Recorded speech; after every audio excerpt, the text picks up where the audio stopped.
only to remain home a week," said the worn old mother sadly and with tears in her eyes. "The poor boys will have no chance of looking around, no chance of getting acquainted with the home where they were born. There will be no chance for me to get a look at them." "Enough! You've howled quite enough, old woman. A Cossack is not born to run around after women. You would like to hide them both under your petticoat and sit upon them as a hen sits on eggs. Go, go, and let us have everything there is on the table in a trice. We don't want any dumplings, honey cakes, poppy cakes, or any other such messes. Give us a whole sheep, a goat, mead 40 years old, and as much corn brandy as possible, not with raisins and all sorts of stuff, but plain, scorching corn brandy, which foams and hisses like mad."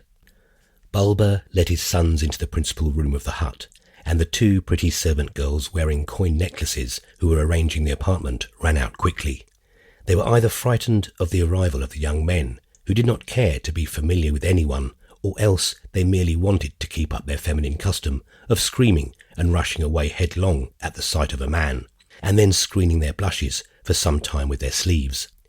The hut was furnished according to the fashion of that period, a fashion concerning which hints linger only in the songs and lyrics, no longer sung, alas.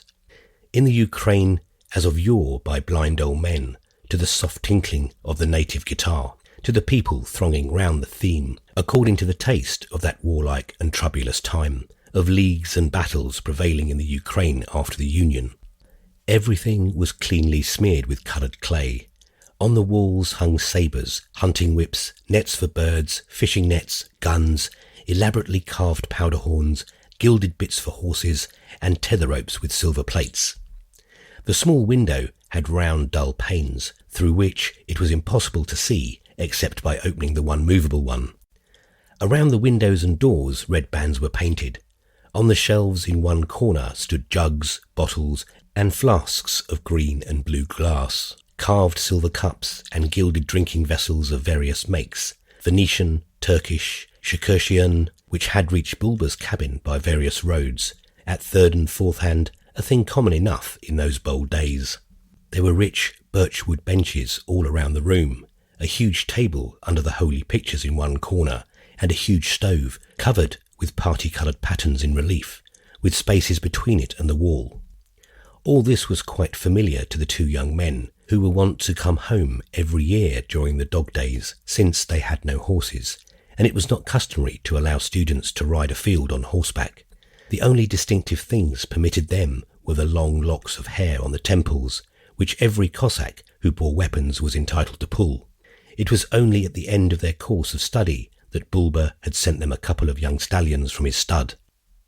Bulba, on the occasion of his son's arrival, ordered all the sotniks or captains of hundreds and all the officers of the band who were of any consequence to be summoned, and when two of them arrived with his old comrade, the ossel or sub-chief, Dmitro Tovkach, he immediately presented the lads, saying, "See what fine young fellows they are.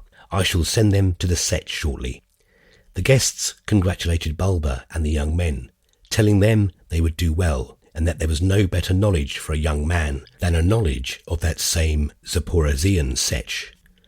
"Come, brothers, seat yourselves, each where he likes best at the table. Come, my sons, first of all, let's take some corn brandy," said Bulba. "God bless you. Welcome, lads, you, Ostap, and you, Andriy.